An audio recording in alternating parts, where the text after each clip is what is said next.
Saudari-saudaraku yang terkasih, apa kabar semuanya? Semoga kita selalu dalam keadaan baik, tetap sehat, dan bersemangat. Berjumpa kembali bersama saya, Inspirasiku di Antara. Renungan Harian Jumat 28 Mei, Pekan Biasa yang ke-8. Saudari-saudaraku yang terkasih, kita bersama-sama akan diajak untuk merenungkan Injil Yesus Kristus menurut Markus bab 11 ayat 11 sampai 26. Marilah saudari-saudaraku yang terkasih, kita menyiapkan diri kita. Kita akan mengawali dengan tanda kemenangan Kristus. Dalam nama Bapa dan Putra dan Roh Kudus. Amin. Allah Bapa yang Maha Rahim, kami bersyukur atas rahmat kehidupan yang telah kami alami hari ini. Semoga iman kami selalu Engkau kembangkan, sehingga semakin berakar dan menghasilkan buah dalam hidup kami. Ini semua kami sampaikan dengan perantaraan Kristus, Tuhan dan Penyelamat kami. Amin. Dalam nama Bapa dan Putra dan Roh Kudus. Amin. Kita akan mendengarkan Injil Yesus Kristus menurut Markus bab 11 ayat 11 sampai 26. Pada waktu Yesus tiba di Yerusalem, ia masuk ke bait Allah dan meninjau semuanya. Tetapi karena hari sudah hampir malam, ia keluar ke Betania bersama dengan ke-12 muridnya. Keesokan harinya sesudah mereka itu meninggalkan Betania, Yesus merasa lapar, dan dari jauh ia melihat pohon ara yang sudah berdaun. Ia mendekatinya untuk melihat kalau ia mendapat apa-apa pada pohon itu. Tetapi waktu tiba di situ ia tidak mendapatkan apa-apa selain daun-daun saja, sebab memang bukan musim buah ara. Maka kata Yesus kepada pohon ara itu, "Jangan lagi seorang pun makan buahmu selama-lamanya." Ucapan itu terdengar pula oleh para murid. Maka Yesus dan murid-muridnya tiba di Yerusalem. Sesudah masuk ke bait Allah, mulailah Yesus mengusir orang-orang yang berjual beli di halaman bait Allah. Meja-meja penukar uang dan bangku-bangku pedagang merpati dibalikkannya, dan ia tidak mengizinkan orang membawa barang-barang melintasi halaman bait Allah. Lalu ia mengajar mereka, "Bukankah ada tertulis, rumahku akan disebut rumah doa bagi segala bangsa? Tetapi kalian ini telah menjadikannya sarang penyamun." Imam-imam kepala dan ahli-ahli Taurat mendengar tentang peristiwa itu. Maka mereka berusaha untuk membinasakan Yesus. Tetapi mereka takut kepadanya, sebab mereka melihat orang banyak takjub akan pengajarannya. Menjelang malam mereka keluar lagi dari kota. Pagi-pagi Yesus dan murid-muridnya lewat dan melihat pohon ara itu sudah kering sampai ke akar-akarnya. Maka teringatlah Petrus akan apa yang telah terjadi. Lalu berkata kepada Yesus, "Rabi, lihatlah, pohon ara yang kau kutuk itu sudah kering." Yesus menjawab mereka, "Percayalah kepada Allah. Aku berkata kepadamu, sesungguhnya barang siapa berkata kepada gunung itu, beranjaklah dan tercampaklah ke dalam laut, maka hal itu akan terjadi. Asal ia tidak bimbang hati, tetapi percaya bahwa apa yang dikatakannya itu akan terjadi. Karena itu aku berkata kepadamu, apa saja yang kalian minta dan kalian doakan akan diberikan kepadamu, asal kalian percaya bahwa kalian akan menerimanya.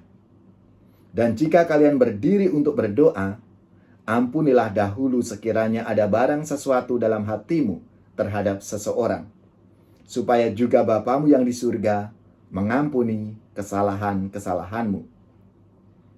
Tetapi jika kalian tidak mengampuni, maka Bapamu yang di surga juga tidak akan mengampuni kesalahan-kesalahanmu.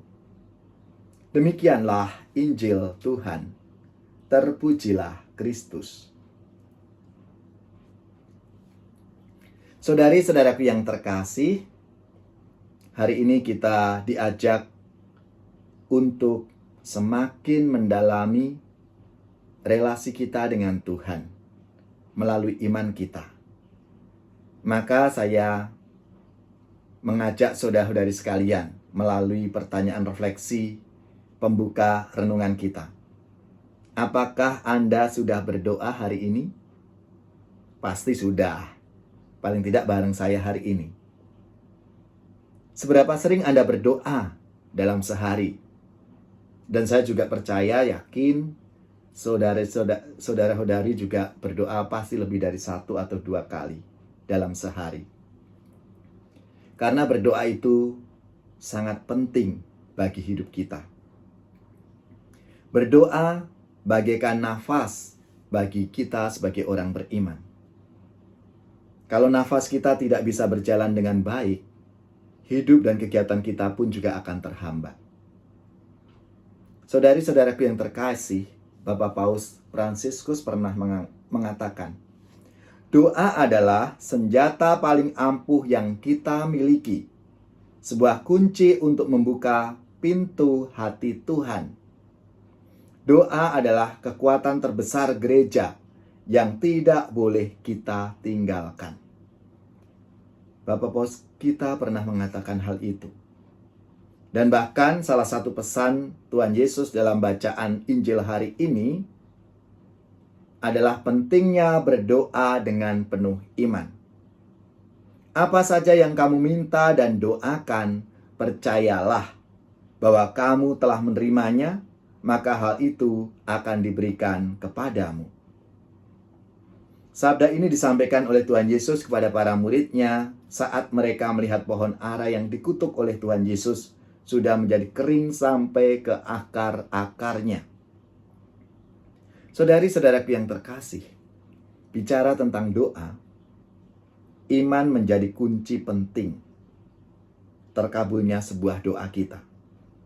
Karena apa? Seringkali dalam pengalaman-pengalaman hidup kita banyak hal yang mustahil bagi kita bisa menjadi kenyataan karena iman kita kepada Tuhan. Masalah yang mungkin ruwet, membuat kita stres, bisa diurai dan bisa ditemukan solusinya. Karena apa? Karena ada campur tangan rahmat Tuhan. Saudari-saudaraku yang terkasih, namun kita bisa melihat untuk situasi sekarang, pada zaman kemajuan teknologi, tak jarang orang sulit menyediakan waktu untuk berdoa. Orang semakin jauh dari Tuhan karena semakin asik dengan dirinya sendiri, dengan alat-alat teknologi yang ada. Kita seringkali lalu mengesampingkan Tuhan, tidak memberi tempat lagi bagi Tuhan dalam hidup kita. Padahal, Bapak Ibu, saudara-saudariku yang terkasih, kita semuanya ini sebagai orang beriman dipanggil untuk menjadi manusia pendoa, man of prayer, man of God. Dua sisi yang bertolak belakang menumbuhkan ketegangan dalam hidup kita. Lantas bagaimana, Bapak Ibu, saudara-saudariku yang terkasih, kita menghadapi tegangan-tegangan yang ada dalam hidup kita itu? Salah satu tindakan yang perlu kita lakukan adalah menyediakan waktu untuk tenang, untuk hening. Alone with God. Jadi sendiri bersama Tuhan. Tidak menunggu dan bahkan mungkin mengharapkan keheningan dari orang lain. Tidak. Tetapi kita sendiri yang menciptakan keheningan itu. Saudari-saudaraku yang terkasih, pertanyaan refleksi untuk kita semua, bagaimana hidup doa kita akhir-akhir ini? Apakah aku tetap menyediakan waktu untuk berdoa bersama Tuhan, alone with God? Godaan apa yang paling besar yang menghambat aku untuk membangun habitus kebiasaan berdoa setiap hari? entah itu pribadi, entah itu bersama keluarga. Saudari-saudaraku yang terkasih, marilah kita mohon rahmat Tuhan, karena seperti yang diungkapkan oleh Bapak Paus Fransiskus, doa adalah senjata paling ampuh yang kita miliki, sebuah kunci untuk membuka pintu hati Tuhan. Ya Tuhan, pandang hamba-Mu yang sujud menyembah, penuh syukur kepadamu dan hati berserah,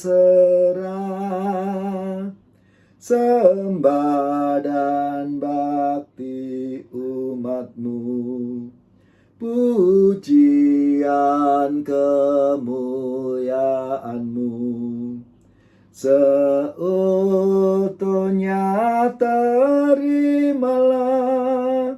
dan ampun-Mu limpahkanlah, berpalinglah kepada hamba-Mu,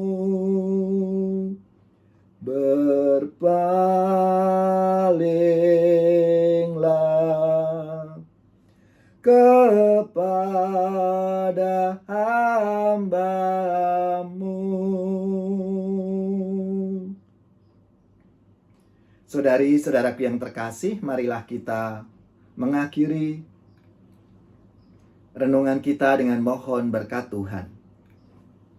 Semoga saudari-saudara sekalian, keluarga-keluarga, orang-orang yang kita doakan, mereka yang sakit, yang menderita, seluruh tugas, belajar, pekerjaan, usaha, serta karya pelayanan kita, dibimbing, dilindungi, dan diberkati oleh Allah yang Maha Kuasa, Bapa, Putra, dan Roh Kudus.